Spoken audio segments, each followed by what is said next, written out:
चिता के ऊपर। सारी उम्र तुमने एक पेड़ ना लगाया हो, मरने के बाद 4 पेड़ कटवा के जाओगे तुम, ऐसी हालत है। तो ये सब इसलिए हो रहा है क्योंकि तुम इस लोक में आ गए, तुम इस काल के लोक में प्रवेश कर गए। अब मुक्ति चाहिए किससे? इस जेल से चाहिए, इस 3 लोक की जेल से चाहिए। 3 लोक एक जेल है, पाप पुण्य 2 जाल, सारा जग भोजन बना और खाने वाला काल। सारा जग भोजन बना, सारी दुनिया भोजन है उसकी। यानी वो नहीं देखता कि कब किसको खाना है। ये परिवार हंसता खेलता है, भरपूर है, इसको छोड़ दूं ना। हंसता खेलता परिवार, शाम को पता लगेगा जी माँ पापा के एक्सीडेंट बोल दिया है कि तुम्हें जाल दिखाई ही नहीं दे रहा। मछली को जाल जब समझ में नहीं आता तो फुर्तीली से फुर्तीली मछली जाल में फंस जाती है। फुर्तीली से फुर्तीली जो तुम कभी पकड़ भी ना पाओ सपने में। तुम पानी में छलांग मारो नदी में, मछली पकड़ के लेके दिखा दो एक भी, तुम्हारे हाथों में से निकल जाएगी फिसल के। लेकिन कब पकड़ी जाती है? जब जाल को नहीं समझ पाती। तुमने कांटा फेंका, उसमें चारा लगाया, कांटे में चारा नहीं लगाओगे तो नहीं खाएगी, वह कौन डालेगा मुंह में? लेकिन शातिर शिकारी क्या करता है? चारा लगा देता है। अब मछली अगर समझदार हो वो कभी नहीं फंसती कांटे में, और जो मूर्ख है वो फंस जाती है। समझदार मछली देख लेती है कि ये चारा जो है ये हिल नहीं रहा, क्योंकि जो चारा होगा, कोई कुछ भी चारा है वो हिलता हुआ जाता है पानी में, तब तो वो बिना कांटे का है, खा लेगी उसको। समझदार मछली कभी नहीं खाती, मूर्ख खा लेती है। मूर्ख देखती है अरे ये तो खाना भोजन आ गया, और एकदम मुंह डाल लेती है उसमें, और उसी वक्त बाहर आ जाती है, उसी वक्त बाहर निकाल लिया जाता है उसको। तो ये मूर्खों का काम है जो उसके कांटे में फंस जाते हैं। कांटा तो उसने लगा रखा है सबके लिए, लेकिन फंसता कोई कोई है। ये मछलियों का हाल है। लेकिन जो इंसान है, इंसान सबके सब फंसे पड़े। का से कहूं सब जग अंधा, सब जग अंधा, और खेवड़हार के गले में फंदा। खेवड़हार कौन? जो खुद गुरु बने बैठे हैं, उनके गले में फंदे लगे पड़े हैं, और वो दूसरों को सांत्वना दे रहे हैं कि भैया कोई बात नहीं, तुम्हें पार कर देंगे। अपना खुद का पता नहीं कहां जाएंगे, और दूसरों को शिक्षा दे रहे हैं बचने की। ये फलीभूत नहीं होगी। तो कबीर साहब यही समझा रहे हैं कि सबसे पहले तुम जाल समझ लो मछली को पकड़ने वाला। अगर तुमने मछली को पकड़ने वाला जाल समझ लिया, फिर तुम नहीं फंसोगे उसमें। और जाल क्या है? जाल बड़ा सूक्ष्म है, बहुत सूक्ष्म है। मोटी मछली के लिए मोटा जाल, छोटी मछली के लिए छोटा जाल। अगर बड़ी मछली को पकड़ने वाला जाल फेंका जाए जिसके छेद बड़े बड़े होते हैं, उसमें से छोटी वाली निकल जाएंगी 2 मिनट में, उससे केवल बड़ी मछली पकड़ी जाती है।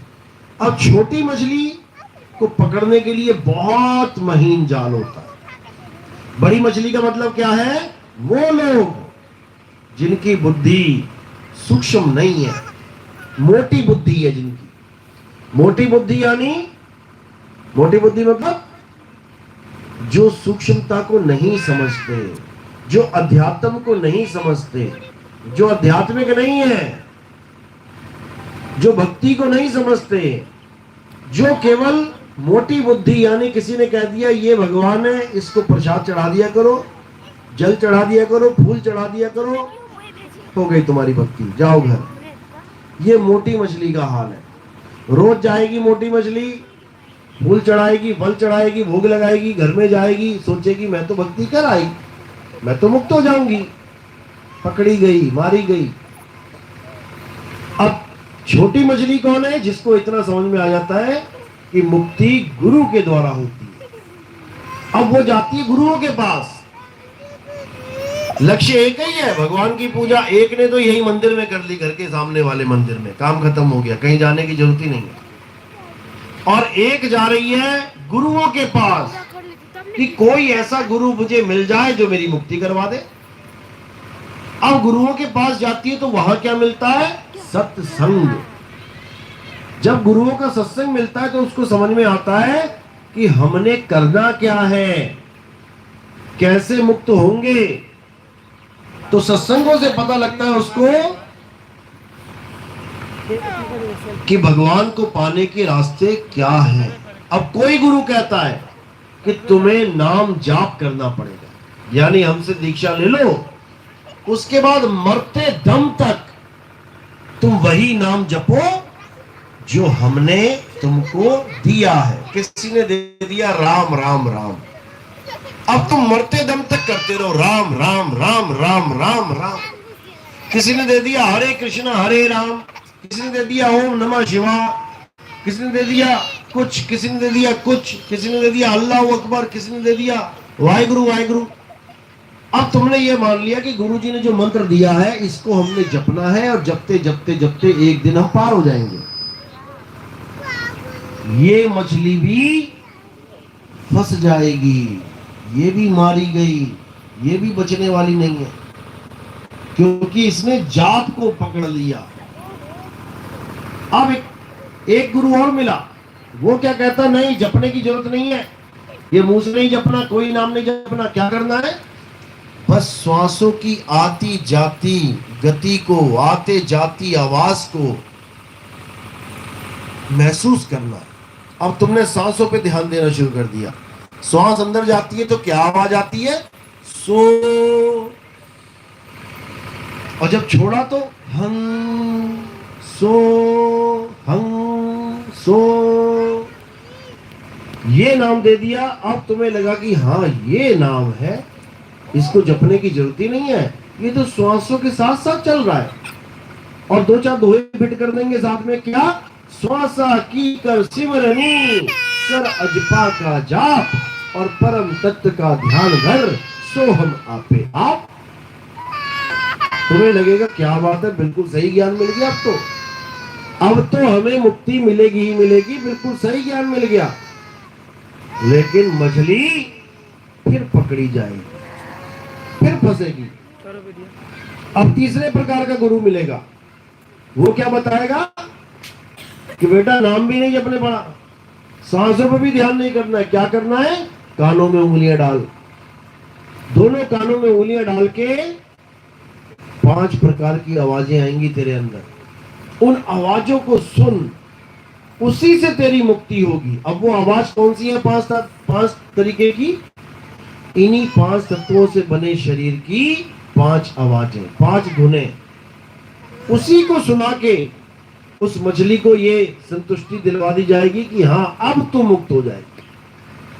तो मेरे भाई वो भी मारी जाएगी, बचने का कोई रास्ता ही नहीं है, रास्ता केवल एक है। अब वो क्या रास्ता है, अब उसको समझ लो। ये जो 3 रास्ते बताए ये क्या है, एक जाप यानी मंत्रों का जाप, एक अजपा जाप श्वासों का जाप, और एक अनहदनाद कानों में उंगलियां डाल के उन 5 धुनों को सुनना। ये तीनों ही रास्ते गलत है। अब सही रास्ता क्या है, सही रास्ता है अपने स्वरूप को जानना, यानी कोई नाम जपना ही नहीं है, कोई राम राम, कोई अल्लाह अल्लाह, कोई वाहिगुरु वाहिगुरु जपने की जरूरत ही नहीं है।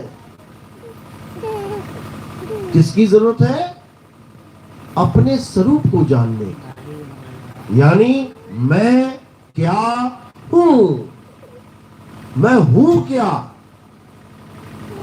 2 चीजें हैं, उनमें से आप एक हो और एक नहीं हो। 2 चीजें कौन सी हैं, हर जगह 2 पुरुष बैठे हुए हैं। गीता का ज्ञान है, क्या बोलते हैं, हे अर्जुन, इस दुनिया में 2 प्रकार के पुरुष हैं, एक ये जो नाशवान है वो कौन है, शरीर, और एक जो अविनाशी है वो कौन है, जीवात्मा। अब दो चीजें हो गई, एक शरीर, एक जीवात्मा। अब आपने ये फैसला करना है कि आप क्या हो, आप शरीर हो या आप जीवात्मा हो। अगर आप कहो मैं शरीर हूं, तब तो आपकी एक दिन मृत्यु हो जाएगी। किसी की 10 साल में हो जाएगी, किसी की 20 में, किसी की 50, किसी की 60, किसी की ज्यादा से ज्यादा 100, 120। और अगर आप ये जान जाओ कि आप जीवात्मा हो, तब आपकी मृत्यु कब होगी? तब मृत्यु होगी ही नहीं। क्यों? क्योंकि जीवात्मा अविनाशी है। ईश्वर अंश, जीव अविनाशी। अब जब जीव अविनाशी है और आप ही जीव हो, तो मरोगे कैसे? तुम मर ही नहीं सकते कभी। लेकिन तुम तब जरूर मरोगे जब तुम अपने आप को शरीर मान लोगे कि मैं एक लड़की हूं, मैं एक लड़का हूं, मैं आदमी हूं, मैं जवान हूं, मैं बूढ़ा हूं, मैं बच्चा हूं। अगर तुम इस चक्कर में पड़ गए, इस काया के चक्कर में पड़ गए, तो 100% तुम्हारी मृत्यु होगी, 101% मृत्यु होगी। क्यों? क्योंकि काया तो मरनी ही है एक दिन, ये शरीर तो मरना ही है एक दिन।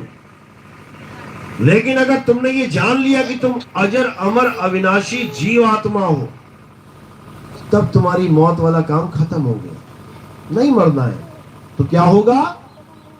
एक शरीर को छोड़ के दूसरे शरीर में जाना, बस यही चलता रहेगा। एक शरीर छूटा, दूसरे में गए, दूसरा छूटा, तीसरे में गए, तीसरा छूटा, चौथे में गए। इसी प्रकार 84 लाख योनियों को भोगते भोगते भोगते भोगते भोगते फिर जाके एक बार ये इंसानी चोला मिलेगा, एक मौका। 84 लाख जन्म लेने के बाद एक मौका मिलेगा। अगर इस एक मौके में तुमने अपना इंतजाम नहीं किया तो दोबारा 84 में चले जाओ। अभी तो अच्छे अच्छे कपड़े पहने हैं, सर्दी लगती है तो स्वेटर पहन लेते हो, गर्मी लगती है तो एसी चला लेते हो, कितनी सुविधाएं मिली हुई हैं। खाना खाना है, किचन भरा पड़ा है, जो मर्जी बना के खाओ। पानी पीना है, टंकी भरी पड़ी है, जितना मर्जी पियो। एक बार अगर तुम इस इंसान जन्म से खिसक गए ना नीचे, जंगल में चले गए, हिरण बन गए, तो एक घूंट पानी पीने के लिए तुम्हारी हालत खराब हो जाएगी। पहले शेर चीता दौड़ाएगा, वो अलग। 5 किलोमीटर की दौड़ लगाओगे जान बचाने के लिए, वो अलग। उसके बाद भागने के बाद गला सूखेगा, वो अलग। और उसके बाद पानी पीने जाओगे तालाब पे, वहां पर मगरमच्छ बैठा इंतजार करेगा कि आओ तो सही। एक घूंट पानी पी के तो देख, जान की बाजी लगानी पड़ेगी। इसको शांत करो। तो बहुत जरूरी है कि इंसानी चोले को लेखे लगाना है, बर्बाद नहीं करना। एक बार बर्बाद हो गया फिर तुम्हारा आता पता नहीं रहेगा।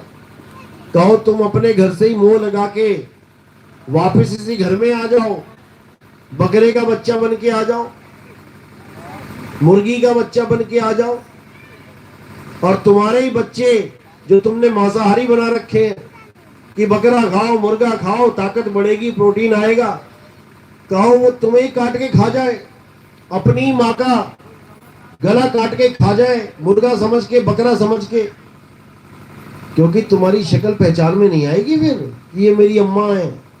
शक्ल तो तुम्हारी यही खत्म। अब तुम्हें दूसरा शरीर दे दिया जाएगा। बकरे का मिल गया, मुर्गे का मिल गया, कोई भी मिल गया, तब कोई नहीं पहचानेगा तुम्हें। तो इसलिए इस शरीर को अच्छी तरह समझ लो, ये बहुत महत्वपूर्ण शरीर है। इस शरीर के बिना तुम्हारी मुक्ति हो ही नहीं सकती। इंसानी चोले के अलावा और कोई चोला है ही नहीं जिसमें तुम्हारी मुक्ति हो सके। इसीलिए देवी देवता भी इस शरीर को तरसते हैं। कबीर साहब की वाणी में आता है, इस देही को सिमरे देव और सो देही कर हर की सेव। इस शरीर को देवी देवता तरसते हैं कि हमें भी ये शरीर मिल जाए, इंसानी चोला, हम भी कोई गुरु धारण करके मुक्ति को प्राप्त करें, क्योंकि देवी देवता मुक्ति को प्राप्त नहीं कर सकते कभी। देवी देवता केवल विभाग संभाल सकते हैं। इंद्रदेव पानी का डिपार्टमेंट संभाल के बैठा है, बादल कब लाने हैं कब बरसाने हैं। वायुदेव हवा का डिपार्टमेंट संभाल के बैठे। अग्निदेव आग का डिपार्टमेंट संभाल के बैठे। इसी प्रकार सारे देवी देवताओं को डिपार्टमेंट दे रखे हैं, कार्यकर्ता बना रखे हैं। ब्रह्मा जी पैदावार का डिपार्टमेंट है उनके पास। जितनी दुनिया में सृष्टियां बन रही हैं, जितने शरीर बन रहे हैं, ये ब्रह्मा जी पैदा कर रहे हैं। और केवल हिंदुओं के नहीं कर रहे हैं, मुसलमानों के भी कर रहे हैं। विष्णु भगवान वो क्या कर रहे हैं, वो उसकी पालना कर रहे हैं। जो बच्चे ब्रह्मा जी ने पैदा कर दिए उसकी पालना कर रहे हैं विष्णु जी। और केवल हिंदुओं की नहीं कर रहे हैं, सारे ही उनके बच्चे हैं, सबकी पालना हो रही है। शंकर जी संहार कर रहे हैं और सभी का कर रहे हैं, ये नहीं केवल हिंदुओं का कर रहे हैं या मुसलमान अच्छे नहीं लगते उन्हें मुसलमानों का कर रहे हैं, सबका संहार चल रहा है। यानी ब्रह्मा जी पैदा कर रहे हैं, विष्णु जी पालन कर रहे हैं, शंकर जी संहार कर रहे हैं, जिसको रजोगुण सतोगुण तमोगुण लीला भी बोला जाता है। ये भी फ्री नहीं है कि ये भक्ति करें, ये भी डिपार्टमेंट संभाल के बैठे हैं। इन पर भी आदेश लागू है किसी का, अपना काम छोड़ के भक्ति नहीं कर सकते। ये भक्ति तब कर पाएंगे जब ये मनुष्य चूल्हे में आएंगे, तभी कर सकते हैं, नहीं तो नहीं कर सकते। देखो राम जी आए, गुरु धारण कर लिया कि नहीं किया? किसको किया? वशिष्ठ जी को किया। ज्ञान प्राप्त करने लगे, लेकिन पूर्ण ज्ञान नहीं मिला, वरना वहीं से मुक्ति हो जाती। विष्णु जी की मुक्ति हो गई तो फिर ये दुनिया खत्म। ब्रह्मा जी की मुक्ति हो गई तो ये दुनिया खत्म। शंकर जी की मुक्ति हो गई तो दुनिया खत्म। फिर कौन संभालेगा ये डिपार्टमेंट? अभी तीनों चल रहे हैं, इसका मतलब तीनों काम पे लगे हैं। पैदावार भी हो रही है, रोज बच्चे पैदा हो रहे हैं, पालना भी हो रही है, रोज बच्चे पल रहे हैं, मृत्यु भी हो रही है, रोज बच्चे मर भी रहे हैं। यानी तीनों देवी देवता एक्टिव हैं, ये मुक्त नहीं हुए, ये कार्यकर्ता बने हुए। अब इन पे हुक्म किसका लागू है, किसका काम कर रहे हैं? ये आपके हाथ में बीज पकड़ा दिया, जाओ बेटा खेत में लगा के आओ बीज। उसके बाद पाइप पकड़ा दी, बेटा बीज तो डाल दिया, अब इसको सींचो, फसल उग गई पूरी। उसके बाद दराती पकड़ा दी हाथ में, बेटा अब काट के आओ। लेकिन किसके हुक्म से चल रहा है ये सब? कौन है जो हुक्म दे रहा है इन तीनों को? उसका नाम है, क्या नाम है उसका? ब्रह्मा विष्णु महेश से ऊपर की जो पावर है, जो इन तीनों से काम लेती है, क्या नाम है उसका? शक्ति। उसका नाम सबने सुना हुआ है, एक भी ऐसा नहीं है जिसने नहीं सुना हो, लेकिन कभी ध्यान ही नहीं दिया। उसका नाम है अलख निरंजन। आ गया ना याद सबको? निरंजन सबने सुन रखा है ये, कम से कम भारत में तो सबने सुन रखा है। जो भी थोड़ा बहुत पुरानी फिल्में देखी हो, जिसने कोई लाल चोला पीले चोले बाबा के साथ थोड़ा बहुत रहा हो, किसी ने गोरखनाथ की फिल्म देखी हो या कोई रामलीला देखी हो, शंकर जी बोल रहे हैं, रावण बोल रहा है, अलख निरंजन बोल सब रहे हैं, लेकिन कभी जाके फोटो खरीद के लेके आओ निरंजन की। किसी दुकान पे जाओ, जो भगवानों की किताबें रखते हैं, भगवानों के कैलेंडर बेचते हैं, उनको बस ये लाइन बोल देना कि भैया अलख निरंजन की फोटो चाहिए हमें। अब देखना क्या बोलेगा वो कहेगा भैया पहला ग्राहक आया जीवन में जो अलख निरंजन की फोटो मांग रहा है, और मैंने कभी ना देखी, तुझे क्या दूं मैं? क्योंकि अलख निरंजन को कभी कोई देख ही नहीं सकता, उसका नाम ही अलख है। अलख का क्या मतलब होता है? लखने वाला, जो दिखता ही नहीं है, जिसको कोई लख ही नहीं सकता, वो है अलख निरंजन। ये सारी सृष्टि उसी अलख निरंजन की है, उसी को काल भगवान कहते हैं। जो अपनी आई पे आता है तो तुम्हारी बीवी ही नहीं, भोले शंकर की बीवी को भी मृत्यु के घाट उतार देता है। 6 महीना लेके घूमे कि नहीं घूमे? 6 महीने तक कोई मंत्र काम क्यों नहीं आया? महामृत्युंजय काम आ जाता, गणेश जी को भी जीवित किया था ना, तो इनको भी कर देते, क्यों नहीं कर पाए? उसका कारण है, विष्णु जी को बुला लिया, विष्णु जी आ गए, विष्णु जी भी ना कर पाए, फिर तो क्या किया विष्णु जी ने? 9 टुकड़े कर दिए। बताओ, किसी की बीवी मरी है, तुम्हारे भाई की, ब्रह्मा विष्णु महेश भाई हैं, भैया की बीवी मर गई और तुम भगवान हो तो क्या करोगे?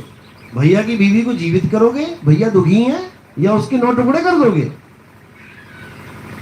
पहले तो यही समझ लो, क्योंकि इनके बस में भी कुछ नहीं है कि ये किसी को जीवित कर पाए।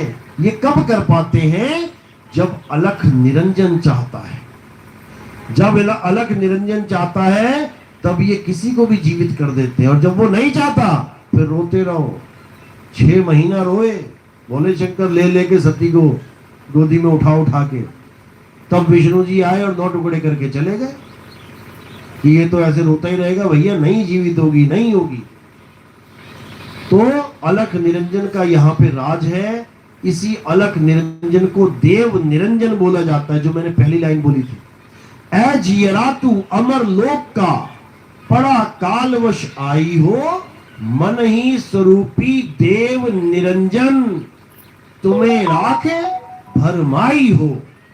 यही मन ही स्वरूपी देव निरंजन, ये अलख निरंजन और कोई नहीं है, ये तुम्हारे अंदर छुपा बैठा है। तुम्हारे अंदर कोई छुपा बैठा है जो रोज तुमसे अपनी इच्छा का काम करवाता है। तुम जो भी काम करते हो इस दुनिया में, तुम्हें लगता है कि तुम अपनी इच्छा से कर रहे हो, जबकि तुम्हारी कोई इच्छा है ही नहीं। ये काम कौन करवाता है? अलख निरंजन, यानी तुम्हारा मन। सुबह सुबह तुम उठते हो, बेटी आई, मम्मी दूध लाऊं कि कॉफी? मेरा मन कर रहा है कि कॉफी पी लेते हैं। अब कौन कर रहा है? ये मन कर रहा है। अब ये मन कहाँ रहता है? मन तुम्हारे शरीर में रहता है, और ये मन ही अलख निरंजन है। तुम्हारे पास ही है ना मन, सबका मन सबके पास है ना। बताओ कैसा है मन? गोरा है काला है तुम्हारा मन? कैसा मन है? लंबा है छोटा है मन? गोरा है काला है, लंबा है छोटा है, ऊंचा है ठिकना है नाटा है, कैसा है? पतला है मोटा है, कैसा है?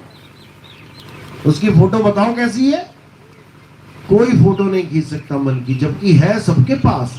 एक भी ऐसा जीव नहीं है जिसके पास मन नहीं है। हाथ खड़ा कर दो नहीं तो, जिसके पास मन नहीं है।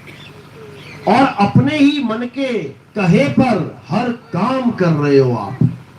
यानी तुम जो भी काम कर रहे हो सुबह से लेकर शाम तक, इसी मन की गुलामी कर रहे हो, इसी मन की। और तुम ही नहीं, ब्रह्मा विष्णु महेश जी, गौरी गणेश जी, सारे देवी देवता मन की गुलामी कर रहे हैं। ये सबके अंदर छुपा हुआ है। ये तो ऐसा खतरनाक है कि भगत से भगवान को श्राप दिलवा दे। ये इतना खतरनाक है। विष्णु जी को किसने श्राप दिया था कि जैसे मुझे स्त्री के लिए तड़पाया है तू भी स्त्री के लिए तड़पेगा? किसने? नारद ने। अब सोचो, नारद भगत है, विष्णु जी भगवान है, तो भगत क्या भगवान को कभी श्राप दे सकता है? दे सकता है क्या? नहीं दे सकता। लेकिन कौन दे गया? मन दे गया। नारद ने जब श्राप दिया, भगवान जैसे तुमने मुझे तड़पाया है तुम भी तड़पोगे। और श्राप देने के बाद कहता, हे भगवान ये मुझसे क्या अनर्थ हो गया, मेरी बुद्धि कहाँ चली गई थी, अरे ये क्या हो गया? अरे तुझे पता भी नहीं लगा क्या हो गया, कौन करवा गया तुझसे। यही है निरंजन, जो सारी लीला घुमा के रखी हुई है, जिसने सबके अंदर छुपा बैठा है। एक से दूसरे को गाली दिलवाता है, दूसरे का मन दुखवाता है, फिर उसी मन से उसको श्राप दिलवा देता है। ऐसी ये सारी लीला चल रही है। राम जी का आना कोई बहुत बड़ी बात नहीं है कि बहुत जरूरत थी हमें राम जी की। बताओ क्या जरूरत थी, बताओ जरा। अभी भ्रष्टाचार ज्यादा हो जाए तो एक अच्छे पुलिस ऑफिसर की जरूरत तो हमें हो सकती है, एक अच्छे मंत्री की, जो भ्रष्टाचार खत्म करे, एक अच्छे कोई किसी ऑफिसर की तो जरूरत हो सकती है, राम जी की जरूरत बताओ यहां पर क्यों पड़ी?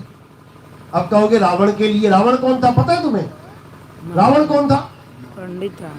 रावण देवताओं के, भगवान विष्णु के लोक का द्वारपाल था।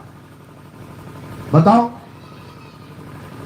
देवताओं के लोक में जो द्वारपाल खड़ा है वो राक्षस होगा या देवता होगा? यही बता दो। देवता। देवलोक का द्वारपाल क्या राक्षस खड़ा करेंगे वहां पे? वो देवता था। अब उसको किसने श्राप दे दिया? सनक सनंदन ने। विष्णु जी ने एक सभा करी जिसमें बहुत बड़े बड़े विद्वानों को बुलाया गया, सबको आमंत्रित किया गया, सनक सनंदन को नहीं किया। सनक सनंदन को नहीं किया तो द्वारपालों को पता है कि जिस जिसको इनवाइट किया गया मुझे पता है, हम उनको अंदर आने देंगे। अब सनक सनंदन पहुंच गए, चारों ऋषि मुनि छोटे छोटे, वो कहते हैं हम विष्णु जी से मिलना चाहते हैं। द्वारपाल कहते भाई आपका नाम उन्होंने नहीं लिया है, आप अंदर प्रवेश नहीं कर सकते। तो सनक सनंदन गुस्सा हो गए, कहते तू होता कौन है हमें रोकने वाला? यहां से हटो और मृत्यु लोक में जन्म लो।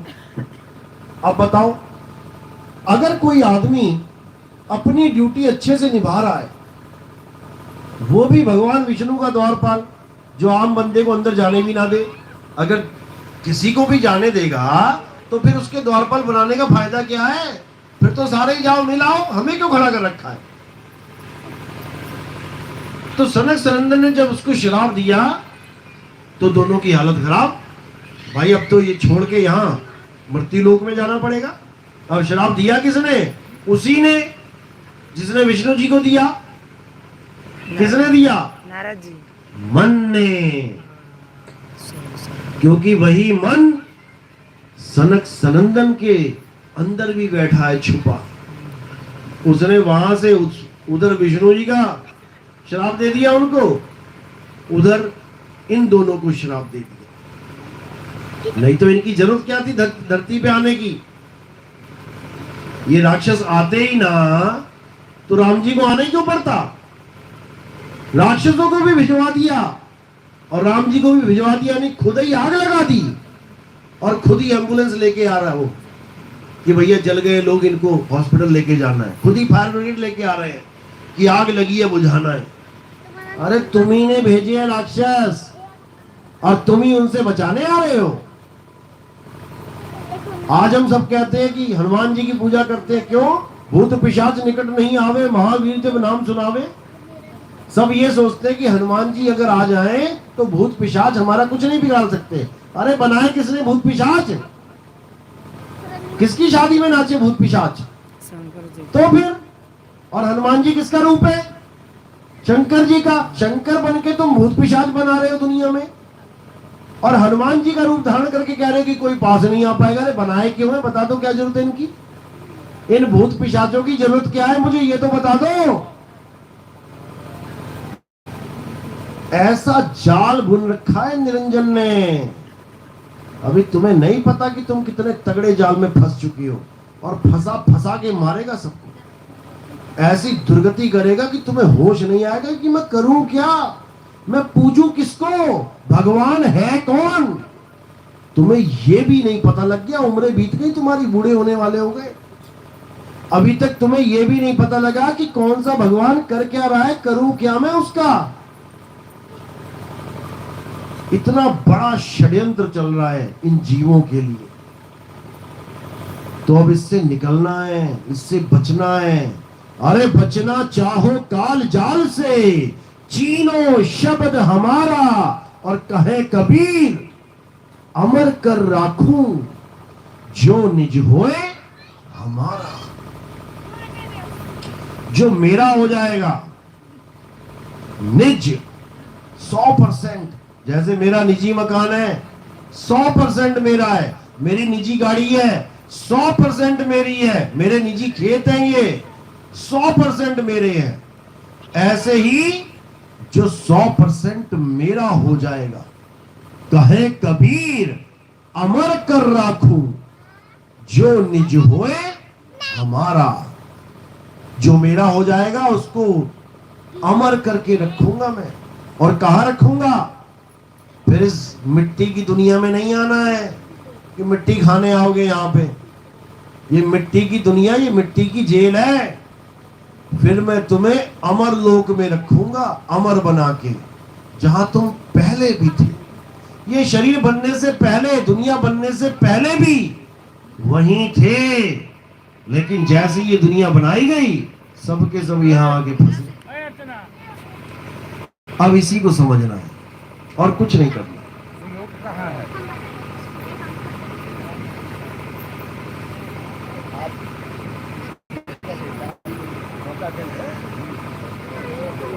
सबको समझाया जाएगा। खेल नहीं है, 1 घंटे का खेल नहीं है। ये समझने के लिए पूरा पूरा जन्म लग जाता है। बड़े बड़े ऋषि मुनि, पीर पैगंबर उस लोक तक नहीं पहुंच पाए।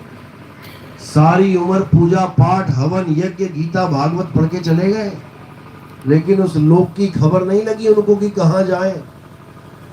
क्योंकि कबीर साहब ने ये गुप्त ज्ञान केवल उन संतों को दिया जो इस सृष्टि से निकलना चाहते थे, जो मुक्ति प्राप्त करना चाहते थे, और जो ये मान के बैठे थे कि ये 3 लोक का मालिक निरंजनी भगवान है हमारा। उसको ये भेद नहीं मिलता, उसको कबीर साहब कभी भेद नहीं देते।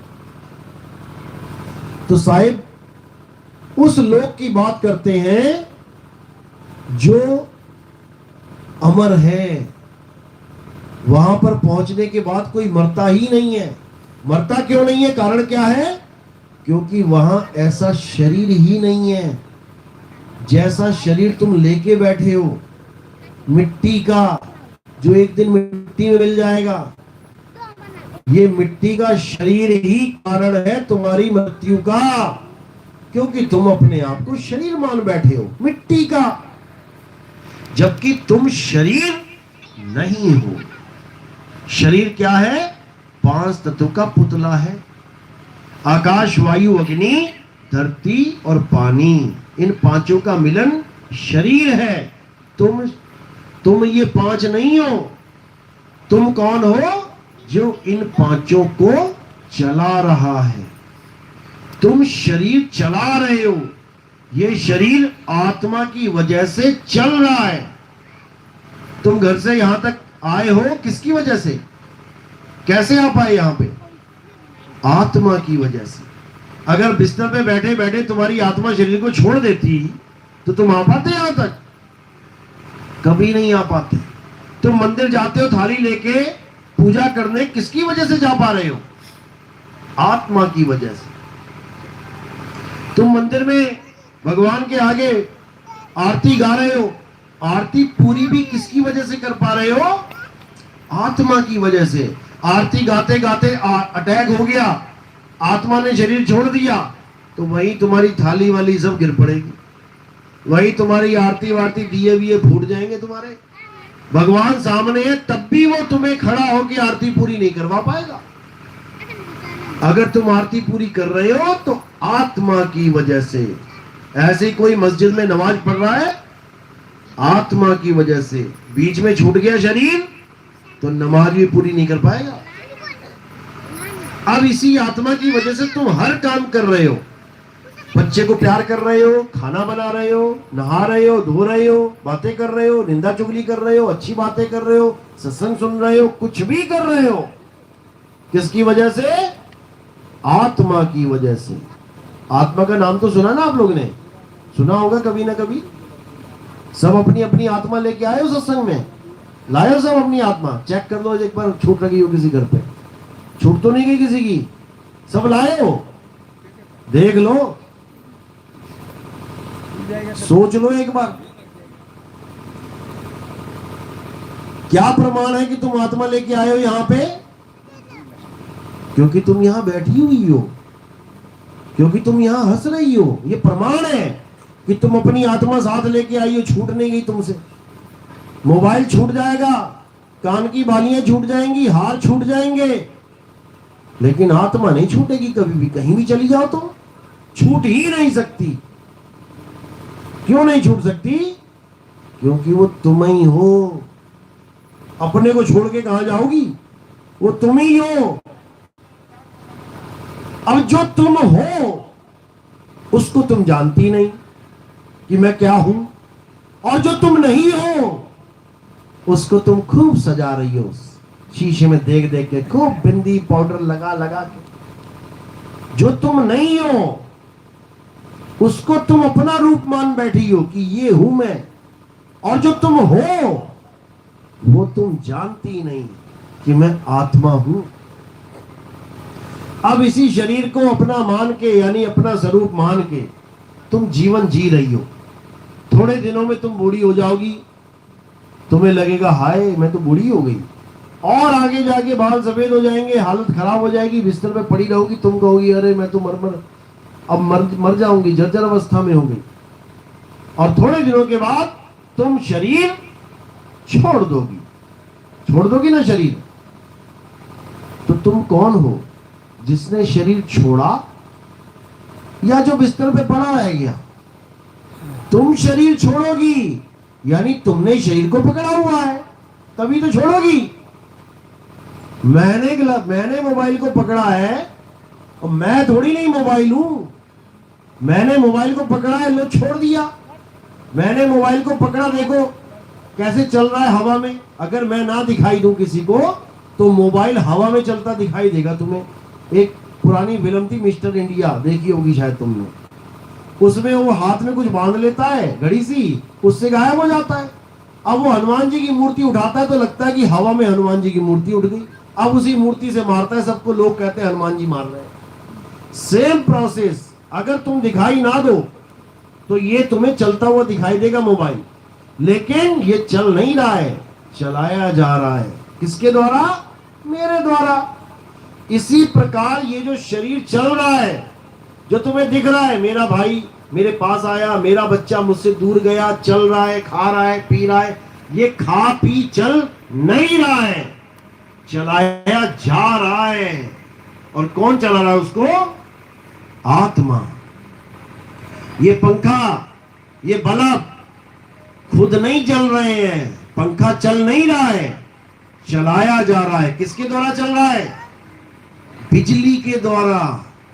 अभी ऑफ कर दो बिजली, 1000 रुपए का छोड़ो, 10 लाख का पंखा लगा दो, वो भी बंद हो जाएगा। यानी ये जितने शरीर हैं ये सब किसी के द्वारा चलाए जा रहे हैं, और उसका नाम है आत्मा। इसीलिए कृष्ण जी बार बार समझाते हैं कि हे अर्जुन, तू और मैं शरीर नहीं है, तू और मैं आत्मा है। ये शरीर तो इस आत्मा के कपड़े हैं। किसी को काले कपड़े मिल गए, किसी को गोरे गोरे कपड़े मिल गए, किसी को भूरे भूरे कपड़े मिल गए। पीलिया हो जाता है तो कपड़ों में हल्दी लग गई, पीला ही हो गया बेचारा। हम और तुम शरीर नहीं है, हम और तुम आत्मा है। शरीरों के मारे जाने पर भी आत्मा कभी नहीं मरती। अच्छी तरह समझ लो, तुम्हारी कभी मृत्यु होगी नहीं। कौन मरेगा? शरीर, जो तुम हो ही नहीं। शरीर तो तुमने धारण कर लिया है।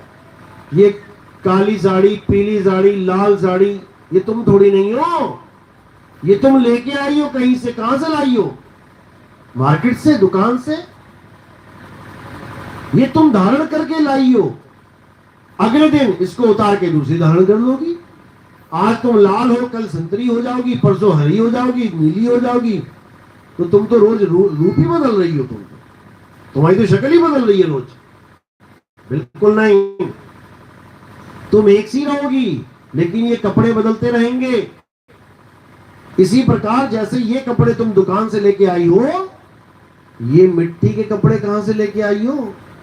ये हाथ, पैर, बाल, खाल कहां से लेके आई हो? कहां से मिले ये तुम्हें? कहां धारण किए कपड़े तुमने?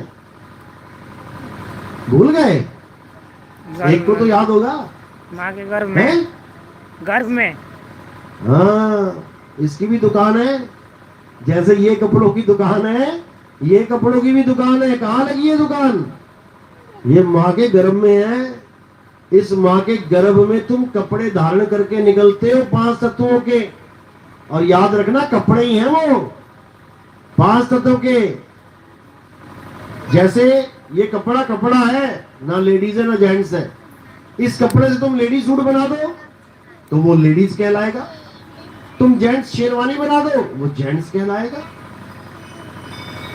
लेदर का, चमड़े का कोई पीस पड़ाओ, क्या बोलोगे? लेडीज है कि जेंट्स है? कुछ नहीं बोल सकते। अगर उससे लेडीज पर्स बन गया डिजाइन, तो वो लेडीज कहलाएगा। अगर जेंट्स का पर्स बना दिया, जेंट्स कहलाएगा। प्लास्टिक, ना लेडीज है ना जेंट्स। अब प्लास्टिक का चश्मा लेडीज वाला डिजाइन बना दिया तो वो लेडीज हो गया, और जेंट्स वाला बना दिया जेंट्स हो गया। इसी प्रकार ये 5 तत्व, ना लेडीज है ना जेंट्स। आकाश, आदमी है या औरत? हवा, आदमी है या औरत? पानी, आदमी है या औरत? धरती, आदमी है या औरत? मिट्टी, आग, आदमी है या औरत? दोनों में से कुछ नहीं है। लेकिन इन्हीं 5 तत्वों का जब ये शरीर बन जाता है और डिजाइन दे दिया जाता है, तो डिजाइन को देख के हम कहते हैं लड़का हुआ है या लड़की हुई है। क्या देखते हैं हम? बच्चा पैदा होता है तो क्या देखते हैं? उसका डिजाइन देखते हैं, शरीर की बनावट देखते हैं। लड़का पैदा हुआ, समझ में आ गया, हाँ जी लड़का हुआ जी, ताली बजाओ बढ़िया है। और लड़की हो गई, हाय हाय हाय फूटे भाग, लड़की हो गई। अब देखा क्या? कपड़े देखे केवल कि लेडीज सूट निकल के आ रहा है कि जेंट्स शेरवानी, और पहनने वाला कौन है? पहनने वाला दोनों एक ही है, वो अविनाशी है। जीवात्मा। वो ईश्वर अंश जीव अविनाशी है, जो कभी लेडीज कपड़े पहन के आ जाता है, कभी जेंट्स कपड़े पहन के आ जाता है, कभी दोनों ही नहीं मिलते। वो किन्नर बन के आ जाता है। किन्नर भी तो घूम रहे हैं, हिजड़ा बोलते हैं जिसको। वो भी एक कपड़ा है, वो ना लेडीज ना जेंट्स, वो बीच में अटका पड़ा है। लेकिन उसको पहनने वाला भी अविनाशी जीव है। यानी तीनों को किसने धारण किया है? जीव ने। वो जीव अविनाशी है और ये कपड़े नाशवान है। तीनों के एक ही जगह जाएंगे। कहां जाएंगे तीनों के कपड़े? जहां से आए थे। कहां से आए थे? 5 तत्वों में से आए थे, और 5 तत्वों में लीन हो जाएंगे। लेकिन तुम कहां जाओगे? तुम कपड़ा नहीं हो, तुम मिट्टी नहीं हो, हवा नहीं हो। मिट्टी हवा तो चली गई अपने अपने मूल में। तुम कहां जाओगे? अगर तुम्हें अपना मूल पता है कि तुम आए कहां से हो, तब तो तुम वापस चले जाओगे। लेकिन तुम्हें तो यही नहीं पता कि मैं ये कपड़े कहां से लेके आई हूं, तो तुम कपड़ों से पहले की बात क्या जानोगी? अगर कोई अंत समय में रोता है मरते हुए, तो क्यों रोता है? कष्ट होता है क्या मौत में? कितना कष्ट होता है? तुम्हें जान के हैरानी होगी कि मृत्यु के समय कष्ट होता ही नहीं है, बिल्कुल भी नहीं होता है। तो रोता क्यों है आदमी? डर के मारे। डर के मारे। एक बच्चा है सामने, अंधेरा कमरा है, उसको कहो जा बेटा अंदर, दीवार को हाथ लगा के आओगे, नहीं पापा मैं नहीं जाऊंगा, नहीं पापा। अब किसी ने मारा क्या उसको? उसकी चोट लगी क्या? उसका मेडिकल करा लो, उसका मेडिकल करा लो। एक भी जहां पर किसी ने मारा हो, थोड़ा भी उसको कष्ट हुआ हो, नहीं हुआ, लेकिन रो रो के इतने मोटे मोटे आंसू गिरा देगा। क्यों? डर के मारे। तो मृत्यु एक डर है कि मैं मर जाऊंगा, डॉक्टर साहब मुझे बचा लो, मैं मर जाऊंगा। अरे तुम मर ही नहीं सकता कभी, तुम मर ही नहीं सकता कभी। तुझे मारने वाले मर जाएंगे, पर तू नहीं मरेगा, क्योंकि तू अविनाशी है। तुझे केवल ये जानना है कि तू आया कहां से है और तूने जाना कहां है। आए हो तुम कहां से और जाना तुम्हें कहां है। अरे इतना बस विचार लो, हो गया भजन, मन की तरंग मार लो, हो गया भजन। आदत बुरी सुधार लो, हो गया भजन।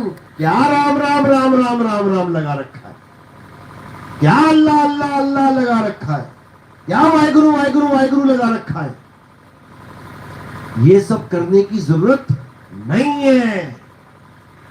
तुम्हें केवल ये जानना है कि तुम आए कहां से हो इस संसार में, यहां कहां से आ गए, मिट्टी में कहां से पैदा हो गए तुम।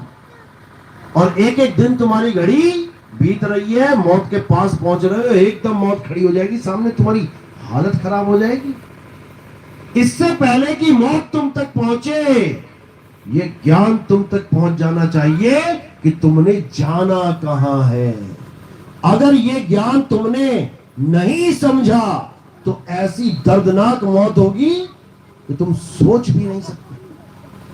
दर्दनाक इसलिए होगी क्योंकि तुम शरीर छोड़ना चाहोगे ही नहीं, और रो रो के डिप्रेशन में चले जाओगे। ऐसी हालत हो जाएगी, इतनी बुरी हालत कि तुम सोच भी नहीं सकते।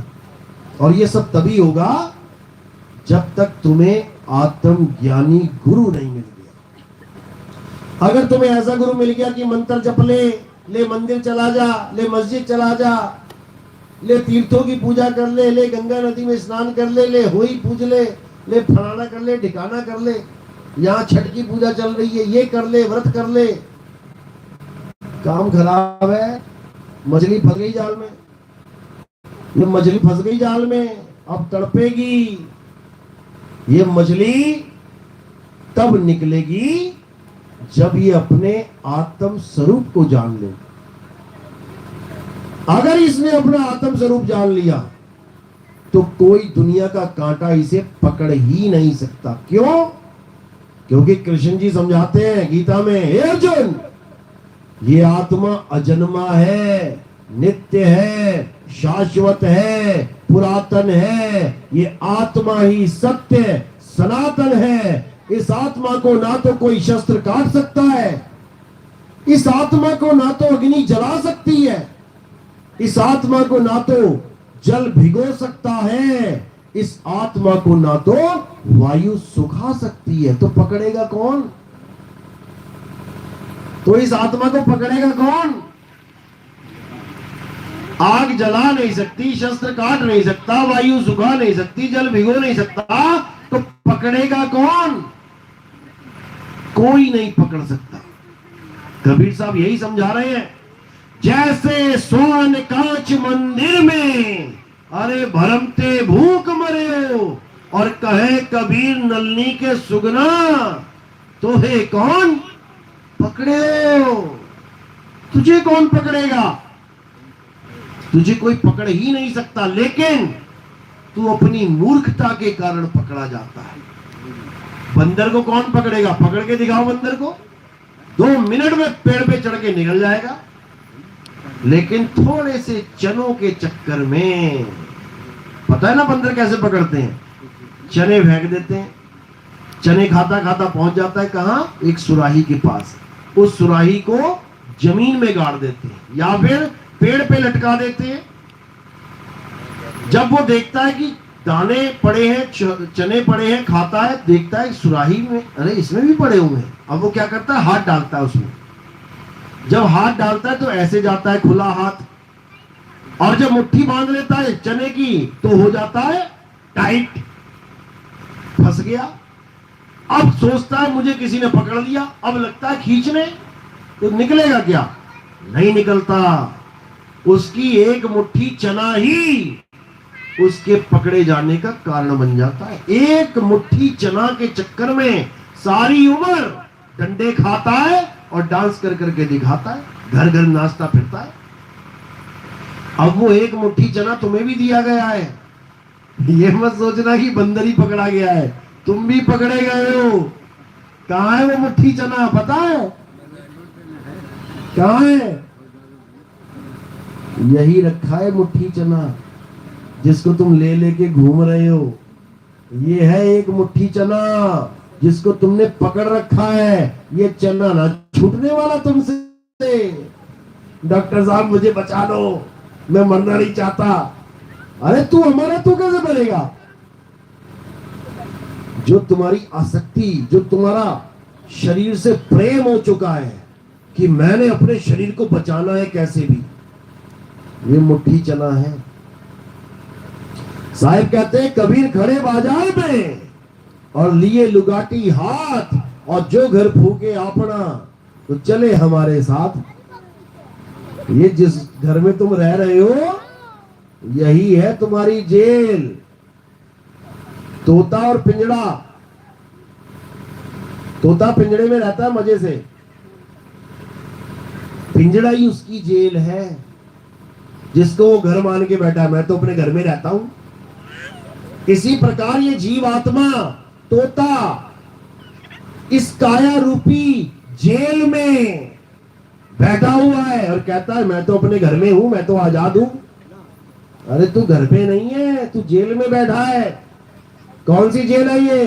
5, 25, 3 का पिंजड़ा, वाह में तुमको राखे हो और तुमको बिसर गई सुध घर की, ये निरंजन महिमा अपनी भाखे हो।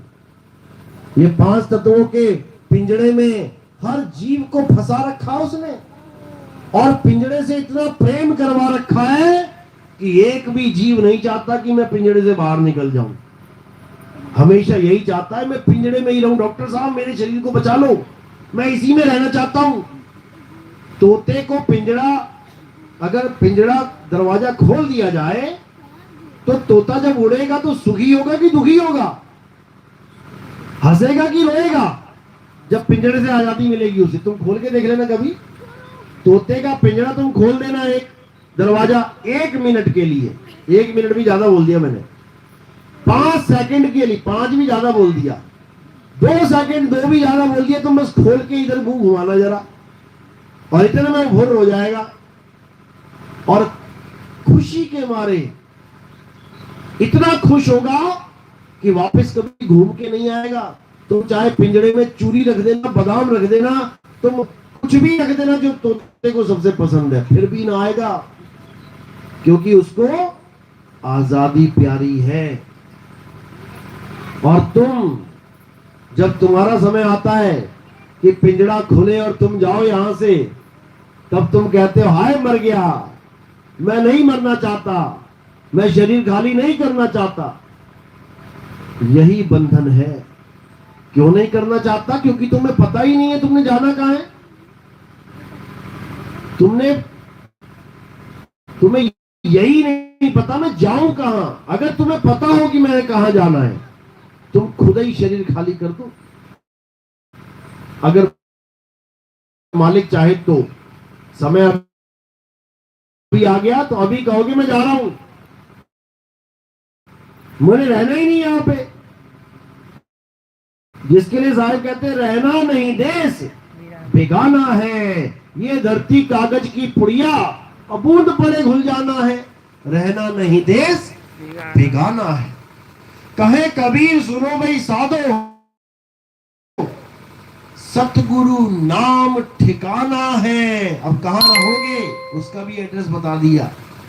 जो अभी पूछा था किसी ने कि कहां है वो लोग, यही है वो लोग, सतगुरु का नाम।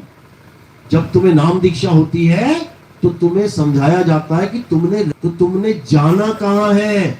इसी ज्ञान को मूल ज्ञान कहते हैं। ना कि गुरु धारण करने का मतलब होता है कि ये जप ले, वो जप ले, राम राम कर ले, सतनाम सतनाम जप ले। ये सब धोखा है तुम्हारे साथ। जो गुरु तुम्हें नाम जपने के लिए दे दे, समझो उसने तुम्हारा जीवन बर्बाद कर दिया। नाम तो जपना ही नहीं है। साहिब क्या बोल रहे हैं? मुंह को कहां ढूंढे रे बंदे, मैं तो तेरे पास में, ना मंदिर में, ना मस्जिद में, ना काबे कैलाश में, ना मैं जप में, ना मैं तप में, मैं किसी प्रकार के जप में भी नहीं हूं कि तुम्हें कोई नाम जपना पड़ेगा प्रभु को पाने के लिए। कोई नाम नहीं जपना, एक भी नाम नहीं जपना पड़ेगा।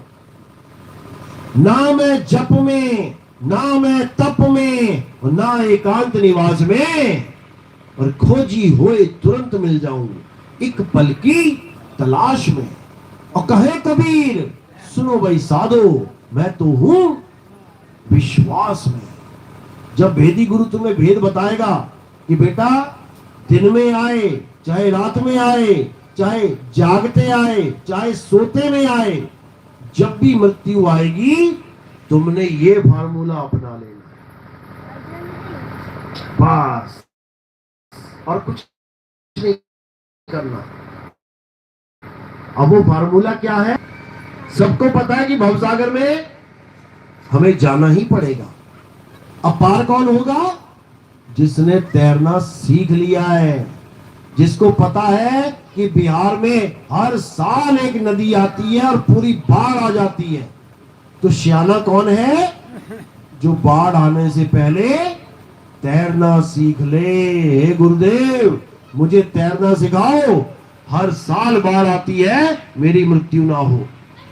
तो गुरु तैरना सिखा देता है। अब बाढ़ चाहे दिन में आए चाहे रात में आए, चाहे जागते में आए चाहे सोते में आए, वो डूबेगा नहीं।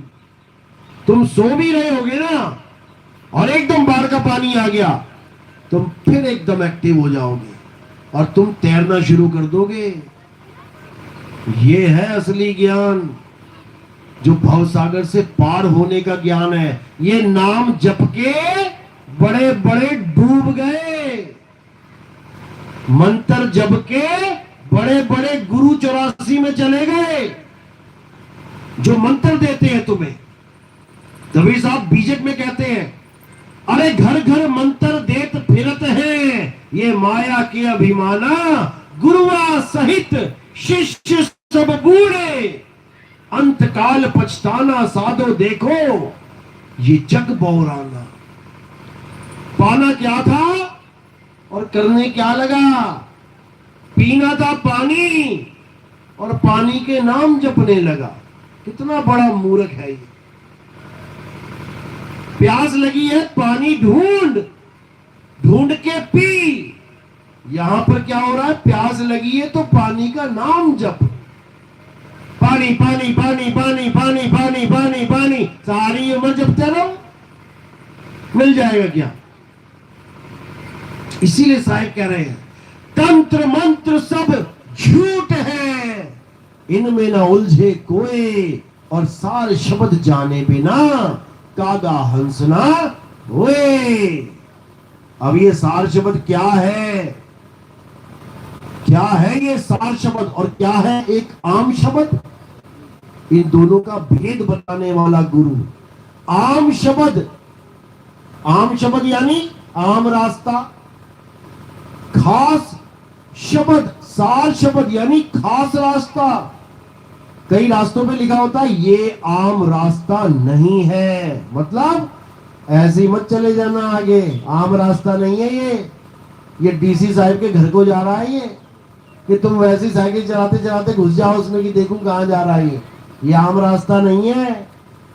इसी प्रकार ये सार शब्द कोई आम शब्द नहीं है कि बोल दिया तुमने बेटा सतनाम सतनाम जप लो, कबीर कबीर जप लो, अजर नाम अमर नाम, ये नाम वो नाम, फलाना नाम ढिकाना नाम जप लो। ये आम नाम नहीं है, ये सार नाम है। सार नाम सत्य नाम है, जपने वाला नहीं है। ये पानी है, जपने वाला नहीं है, ये पीने वाला पानी है। तो साहिब कह रहे सत्य नाम है सार, बूझो संत विवेक करी, उतरो भव जल पार, सतगुरु का उपदेश यही। सत्य नाम है सार। सतनाम सतनाम जपना नहीं है कि कबीरपंथी हो तो सतनाम सतनाम जप रहे हो, हिंदू है तो राम राम जप रहे हो, मुसलमान है तो अल्लाह अल्लाह जप रहे हो, सिख है तो वाहिगुरु वाहिगुरु जप रहे हो। ये सारे 52 अक्षर हैं, ये सारे भाषा के अक्षर हैं, हिंदी पंजाबी उर्दू के अक्षर हैं। किसने बनाए? इंसान ने बनाए, खुद ही बनाए, खुद ही जपने लग गया, खुद ही मंदिर बनाया, खुद खुद ही पूजने लग गया, खुद ही मूर्ति बनाई, खुद ही भगवान बना बैठा उसको। सार शब्द कोई बना और बिगाड़ नहीं सकता, क्योंकि सार शब्द कोई आम शब्द नहीं है जो अक्षरों के मेल से शब्द बनता है।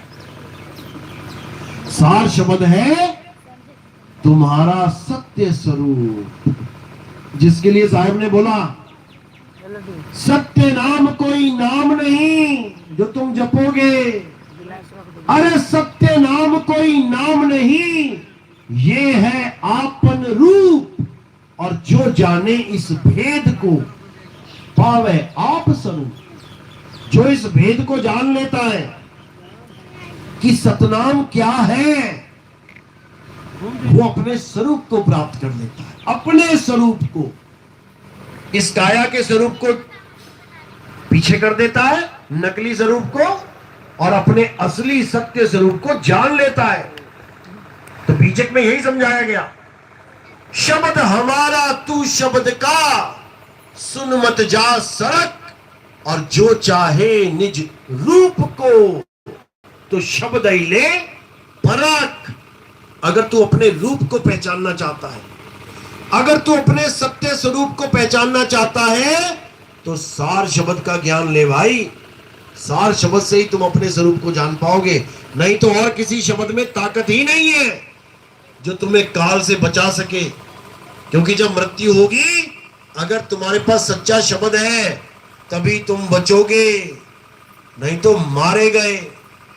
सार शब्द कहीं बाची हो, मानो एतबारा हो, अक्षर पुरुष एक पेड़ है, निरंजन वाकी डारा हो। साहिब समझा रहे हैं कि निरंजन से बचना है तो सार शब्द को जान लो। और सार शब्द कैसे बचाता है? जैसे लोहे को चुंबक बचा लेती है। कैसे बचाती है? अरे लोह चुंबक की प्रीत जो लोह को लेत उठाए, और ऐसा शब्द कबीर का काल से लेत छुड़ाए। काल भगवान से छुड़ाने के लिए केवल कबीर साहब का सार शब्द काम करेगा। उसके अलावा अगर कोई भी नाम लेके बैठे हो तुम, जो जपने में आ गया, बोलने में आ गया, लिखने में आ गया, पढ़ने में आ गया, तो मारे गए। क्योंकि 10 कुत्ते सामने खड़े हो और तुम कितना ही तेज बोलते रहो, लाठी लाठी डंडा, लाठी डंडा लाठी, भाग जाएंगे क्या? तुम्हारी हालत खराब कर देंगे काट काट के। और तुम्हारे हाथ में केवल एक लाठी हो बड़ी सी, एक भी पास नहीं आएगा तुम्हारे। ये लाठी मारने वाली लाठी है, जपने वाली नहीं।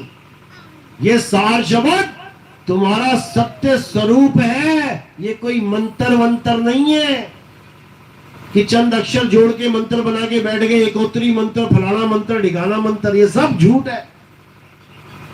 केवल अपना सत्य स्वरूप ही सत्य है, जो 3 गुणों से परे है। ये शरीर त्रिगुणी है, 3 गुणों के अधीन है, लेकिन जो आत्मा है वो 3 गुणों से परे है।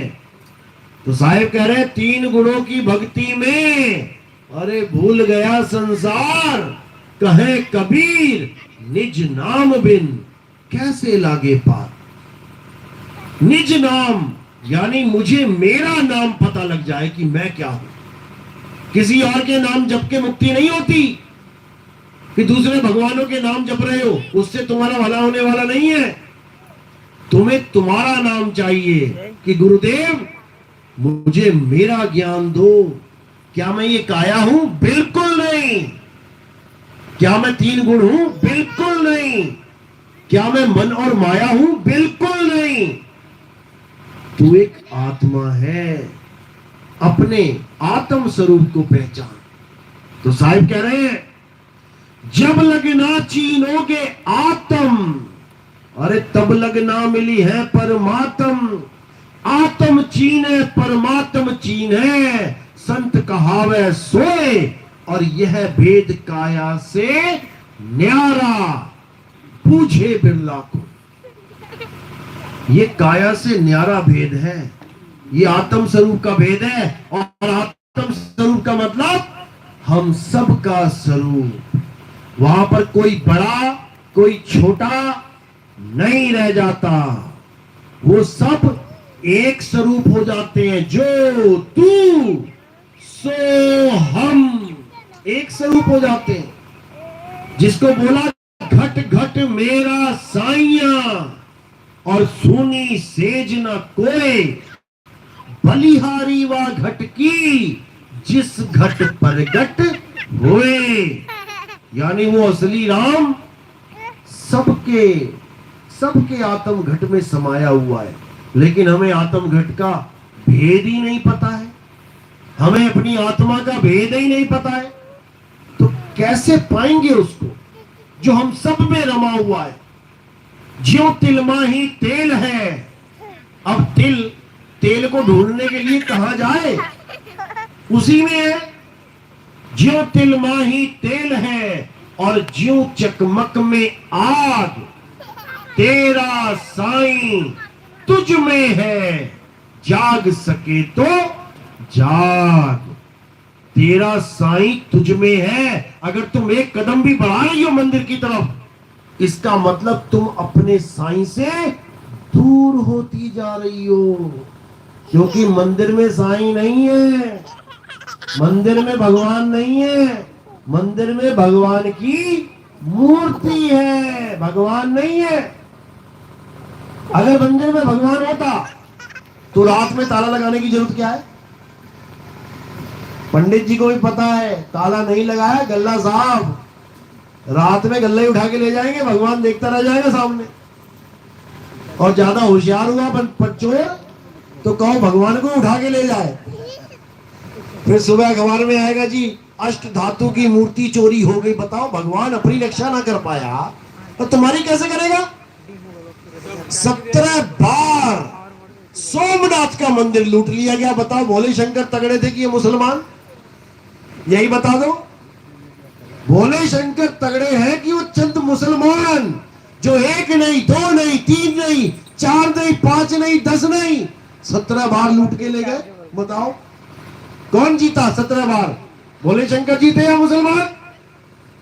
वो मुसलमान लुटेरे जीत गए। तो तुम किसकी पूजा कर रहे हो? हारे हुए भगवान की। बताओ, इतना भी नहीं समझ में आ रहा, इतना भी नहीं समझ में आ रहा कि भगवान को कौन लूट सकता है। तुम्हारे घर में तुम बैठे हो, कभी अपने घर में ताला नहीं लगाओगे। जब तुम घर में बैठे हो ताला लगाओगे क्या? किचन में, बाथरूम में, ड्राइंग रूम में, बेडरूम में, दरवाजे पे कभी नहीं लगाओगे। इसका मतलब तुम घर में हो। चोर देखेगा दूर से, अरे दरवाजा खुला है, भैया घर में कोई है, घुसेगा क्या? कभी नहीं घुसेगा। और जब ताला लग गया, चोर दूर से देखेगा, अच्छा ताला लग गया, यानी घर में कोई नहीं है। तो तुम जब मंदिर जाते हो रात में जाओ जरा, अब वहां क्या लगा हुआ है? ताला। इसका मतलब मंदिर में कोई नहीं है। ये तुम्हें अभी नहीं समझ में आ रहा, जब अंत समय आएगा तब समझ में आएगा। अब क्या करें? भगवान जी बचाए ले हो, अब कौन बचाएगा तुम्हें? जब बचने का समय था, जब सत्य को जानने का समय था, तब तो तुम छठ पूजा करती रही। अब मरने का ज्ञान, जब हम किसी गुरु, हम ज्ञान लेने जाते हैं। गुरु का मतलब नाम नहीं होता कि सारी दुनिया के गुरु आओ नाम ले लो। अरे नाम तुम हमसे ले लो यार 10। अगर गुरु का मतलब नाम देना होता है तो गुरु को चेला 10 नाम दे दे। गुरु का मतलब ज्ञान होता है। गुरु चेले को ज्ञान देता है, नाम नहीं देता। नाम तो चेला गुरु से भी ज्यादा लेके बैठा होगा, क्या पता। तो नाम में नहीं फंसना है। नाम एक जाल है, कांटा है, मछलियां नाम में फंसी पड़ी है। अब इस नाम को छोड़ देना है। राम राम जपते हो, छोड़ दे। अल्लाह अल्लाह जपते हो, छोड़ दे। वाहिगुरु जप रहा है, छोड़ दे। गॉड गॉड ले रहा है नाम, छोड़ दे। अब क्या करें? अपनी आत्मा को जाने। अगर मछली ने अपनी आत्मा को पहचान लिया, ये ना फंसती फिर जाल में। ये ना आती किसी के हाथ में। तो साहिब कह रहे हैं, जल में मीन प्यासी, मोह देखत आवे हासी, आत्म ज्ञान बिना नर भटके, और कभी काबा कभी काशी। और कबीर पंथी कहां भटक रहे हैं? वो भी काशी भटक रहे हैं। कबीर साहब की मंदिर की मूर्ति बनी पड़ी है वहां, बताओ। कबीर पंथियों का ये हाल है। जो गुरु ये समझा समझा के थक गया कि मंदिर में भगवान नहीं है, उन चेलों ने गुरु के नाम का ही मंदिर बना डाला। बताओ, ऐसी उल्टी गंगा बहा दी इन लोगों ने। फिर कहते हैं हम कबीर पंथी हैं। अरे कबीर पंथी नहीं, तुम कबार पंथी हो। क्यों कबार पंथी बोलता हूं इनको? क्योंकि ये उस चीज की पूजा करते हैं जो थोड़े दिनों में कबाड़ में चली जाएगी। फोटो की पूजा कर रहे हो, ठीक है, तुम जब छोटे से थे जिन भगवानों की तुम पूजा कर रहे हो फोटो की, आज है क्या वहां पे?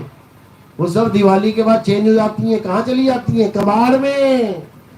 तो तुम किसकी पूजा करते रहे? कबाड़ की। कबाड़ की पूजा नहीं करनी भाई, परमात्मा की पूजा करनी है। और वो कहां है?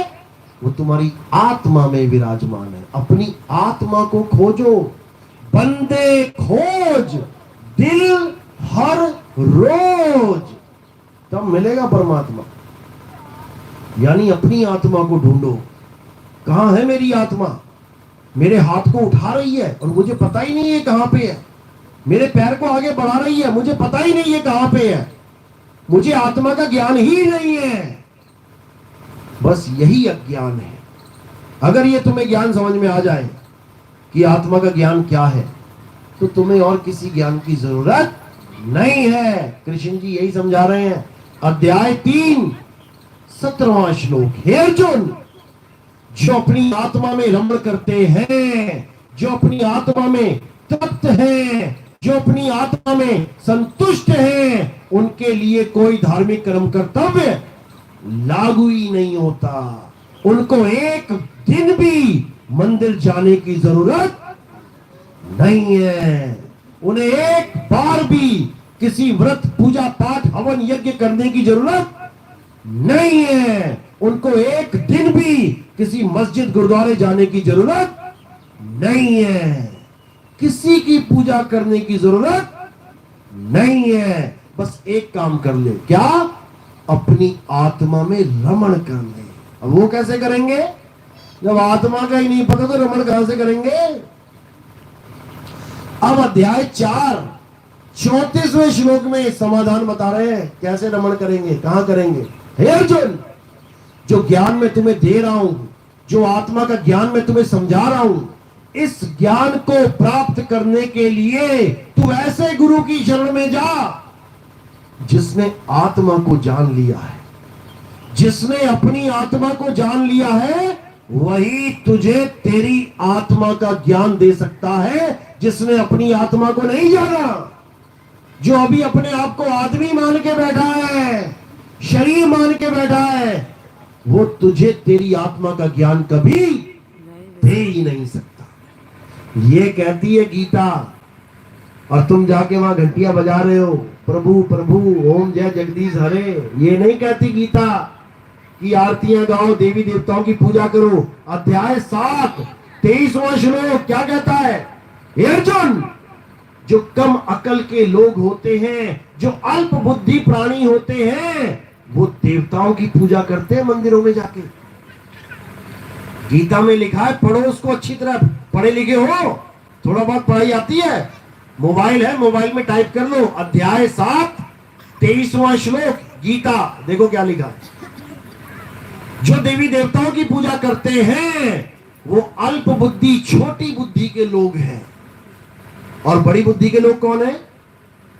जो आत्मा को जानते हैं। हे अर्जुन, हम आत्मा हैं, हम शरीर नहीं है। हमारा कभी ना तो जन्म होता है, ना हमारी कभी मृत्यु होती है। जो इसको जानता है वही सनातनी है। और जो देवताओं की पूजा करता है वो हिंदू है। जमीन आसमान का अंतर है दोनों में। 5वीं पास और कॉलेज पास, दोनों में अंतर है कि नहीं? 5वीं पास कौन है? जो देवी देवताओं की पूजा करता है। छोटी बुद्धि, अल्प बुद्धि, गीता बोल रही है। और कॉलेज पास कौन है? जो आत्मा को जानता है। ये भी गीता ही बोल रही है। जो देवी देवताओं की पूजा करता है वो देवलोक को जाता है। जो पितरों की पूजा करता है वो पितरलोक को जाता है। जो भूतों की पूजा करता है वो भूतों के बीच में जन्म लेता है। ये तीनों अज्ञानी मुझे कभी प्राप्त नहीं कर सकते। गीता में लिखा है, इन तीनों को अज्ञानी बोला है। जो देवी देवताओं की पूजा करे, हवन यज्ञ करे, ये करे वो करे, अज्ञानी, अल्प बुद्धि, छोटी बुद्धि प्राणी है वो।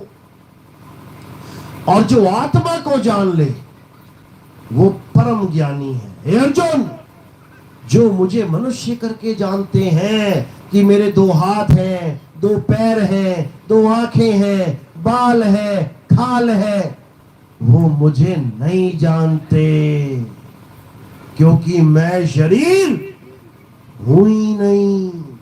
और तुम सोच के बैठे हो कृष्ण जी तो ये हैं मुरली बजैया। वो नहीं है कृष्ण जी, वो शरीर है। तो कृष्ण जी कौन है? वो आत्मा है। हे अर्जुन, जो अपनी आत्मा को जान लेता है वही मुझे पहचान पाता है, क्योंकि उसकी आत्मा और मेरी आत्मा में कोई भेद नहीं है। इतना समझ लो।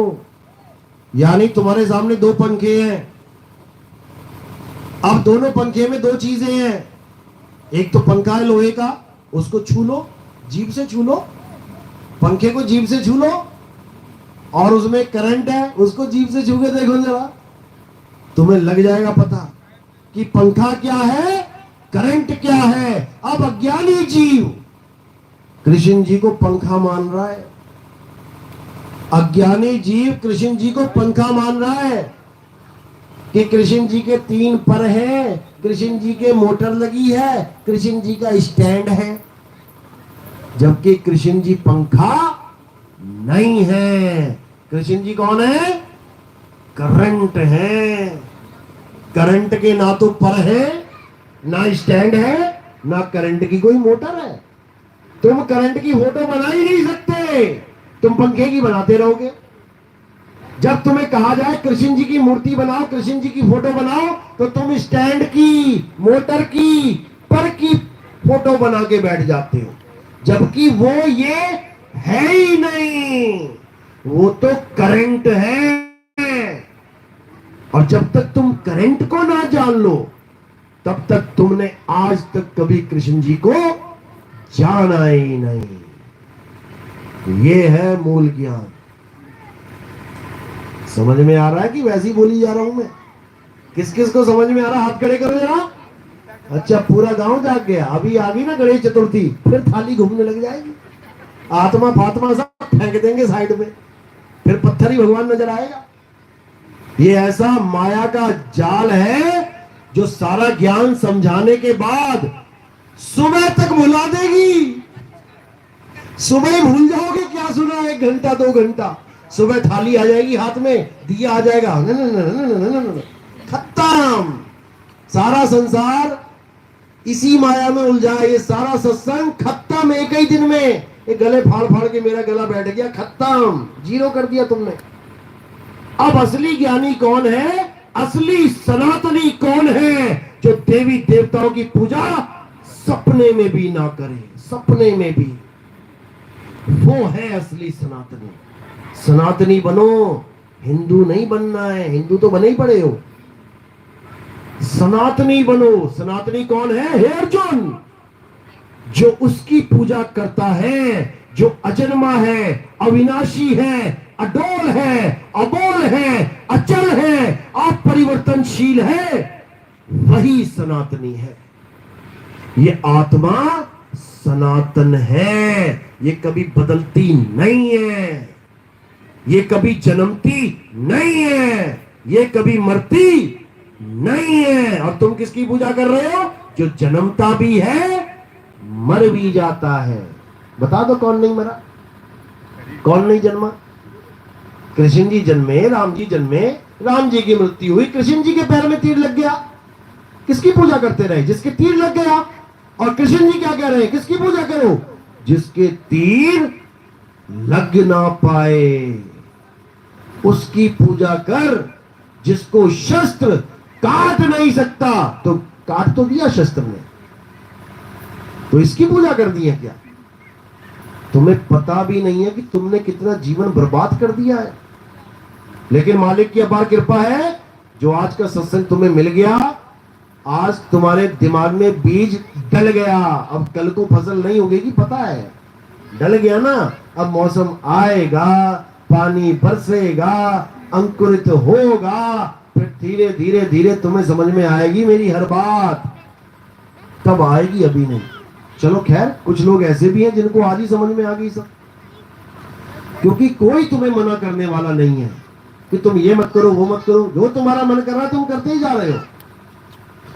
केवल संत महात्मा तुम्हें मना करते हैं कि ये मत कर, तेरा भला नहीं होगा, वो मत कर, तेरा बुरा हो जाएगा। नहीं तो संत महात्मा को क्या पड़ी है? तुम मंदिर जाओ, मस्जिद जाओ, जहां मर्जी जाए, हमने क्या लेगा। लेकिन तुम्हारा जन्म ना बर्बाद हो जाए, इसलिए हमें ये संदेश देना पड़ता है। जो माने वो चलो हमारे साथ, नहीं तो कुत्ता बिल्ली बकरा बन के बैठे रहो यहाँ पे दिन रात। क्या फर्क पड़ता है? बने हुए हैं, देख लो, प्रभु की नगरी में सब चल रहा है। तो इसी को समझना है, आत्म ज्ञान को जानना है। आत्म ज्ञान ही श्रेष्ठ ज्ञान है। आत्म ज्ञान से बड़ा इस दुनिया में कोई ज्ञान नहीं है। चलो, आज का सत्संग यही समाप्त करते हैं। और अब आरती का समय है। हमारे यहाँ आरती पत्थर की, कैलेंडर की, फोटो की, मूर्ति की नहीं होती। हमारे यहाँ आरती किसकी होती है? ज्ञान दाता आत्म देव की। ये जो ज्ञान दे रहा है, कौन दे रहा है? ये आत्मा ज्ञान दे रही है। किसके माध्यम से? शरीर के माध्यम से। तो हमारे यहाँ गुरु की पूजा होती है। गुरु यानी आत्मा। संत हमारी आत्मा, हम संतन के जीव, और संतन हम में रम रहे, जीव माखन में घी। हमारे यहाँ संतों की पूजा होती है। गुरु को कीजे दंडवत और कोटि कोटि प्रणाम, कीट न जाने भृंग को, गुरु कर ले आप समान। गुरु में यह ताकत होती है कि वो शिष्य को अपने समान कर लेता है। गुरु वो ताकत होती है। तुम्हें सिलाई कढ़ाई आती है, अब तुम्हारे पास कोई चेला आ गया, अब तुमने ऐसा सिखाया, उसको ऐसा सिखाया कि तुम्हारे जैसा ही बनाने लग गया। सब कुछ कर लिया ना तुमने अपने जैसा। कोई सुनार की दुकान में गया, सोने के जेवर बनाने, ऐसा सीखा, ऐसा काम सिखाया गुरु ने कि गुरु के बिना ही दुकान खोल के बैठ गया। तो गुरु ज्ञान देता है और ज्ञान देके अपने समान बना लेता है। अब यहां तो बैठा है गुरु आदमी और सामने चेली बैठी है औरत। अब कैसे करेगा अपने समान? औरत को आदमी बना देगा क्या? क्या करेगा? बनाएगा अपने समान। कैसे? क्या बना देगा? गुरु सामने वाले शिष्य को आदमी और औरत रहने ही नहीं देगा। वो क्या बना देगा? उसको आत्मा ही बना देगा वो, क्योंकि वो खुद आत्मा है। चेले को भी आत्म ज्ञान दे देगा। अब चेला ना आदमी, ना औरत, ना नपुंसक, शरीरों का खेल खत्म। अब चेला हो गया आत्मा। अब ये चेला कभी मरेगा नहीं, बाकी सब मरेंगे। जिसको आत्म ज्ञान हो जाए वो नहीं मरता। अरे हम ना मरिब, मरिब संसारा, हमको मिला जियावन हारा। मुझे वो मिल गया जो सबको जीवन दे रहा है। इस मिट्टी की काया को जीवन दे रहा है कौन? आत्मा। अब जब आत्मा ही में हो गया तो मरेगा कौन भाई? कोई नहीं मरेगा। चलो अब आरती की थाली लेके आओ। हाँ जी, अभी पहले प्रोग्राम पूरा होने तो बैठ जाओ। सुनो बैठ जाओ, कोई बात नहीं, सब कुछ होगा। अरे बैठ जाओ भाई, बैठ जाओ। जो आपके सिद्धांत होते हैं आश्रम के, आप उसको नहीं बदल सकते। हाँ, कबीर साहब के पंथ में कंठी भी दी जाती है।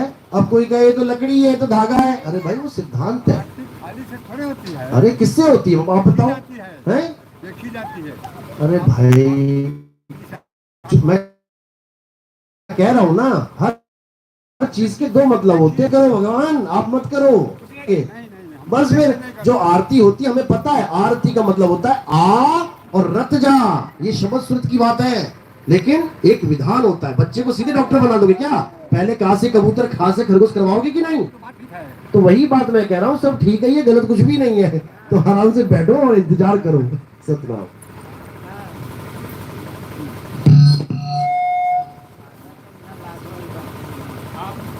आप कितना चाहते हैं तो समय मिलेगा। सत्संग के बाद समय मिलेगा। पहले हम तो आए थे आपसे दीक्षा लेने का, कुछ समझ में नहीं आया। कुछ भी नहीं आया, मतलब दीक्षा मतलब कुछ भी समझ में नहीं है। दीक्षा लेना मत। इतने साथ को छील करके दीजिए। जब तक लेकिन इसमें तो उसमें मछली जो है, एक मछली जो है मलाह नहीं पकड़ पाता है उसको। मलाह नहीं पकड़ पाता है, जो उसको पैर तक पकड़ गया वो पकड़ेगा। अभी तक साझा नहीं है। मुझे कहा नहीं बोलती हमको रे। अरे मतलब भैया, मतलब हम देते ही नहीं आप जैसे को दीक्षा। आप क्या लोगे दीक्षा? एक लाइन से दीक्षा ली नहीं जाती, दीक्षा दी जाती है। देखिए पहले तो यही नहीं समझ में आया। है एकदम चेला गुरु नहीं बनाता है, गुरु चेले को बनाता है। लेकिन वो बातें कितनी, वो बातें अपने जीवन में कितना उतरा है ये समझना पड़ता है।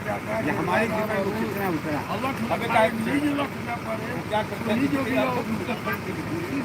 पहले यही समझा दो कि चेला गुरु को बनाता है कि गुरु चेले को बनाता है।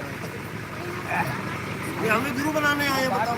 अरे जब मैं चेला ही ना बनाऊंगा तो गुरु कैसे बना लूंगा? कबीर भी समझाए, जो कृष्ण ने अर्जुन को समझाया, सवाल हुआ। कबीर साहब भी समझाया। अर्जुन को बोल दिया, अर्जुन बोले क्या बाप का आप मालिक होकर के झूठ बोलते हैं। सर जी बंद कर दो इसको।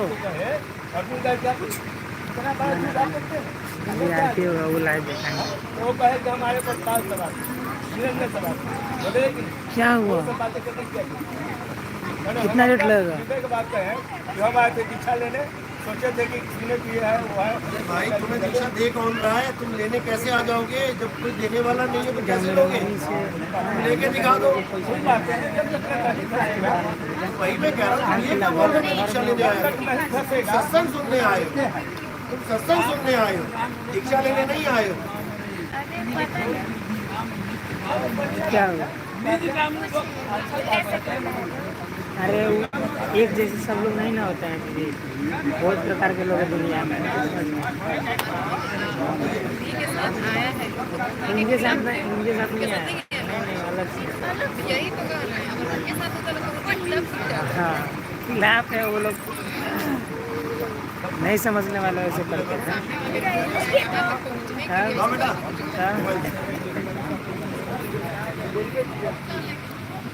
ऐसे नहीं दिया था, ऐसे दिया था। चलो ये उधर ही रख दो, अंदर रख दो।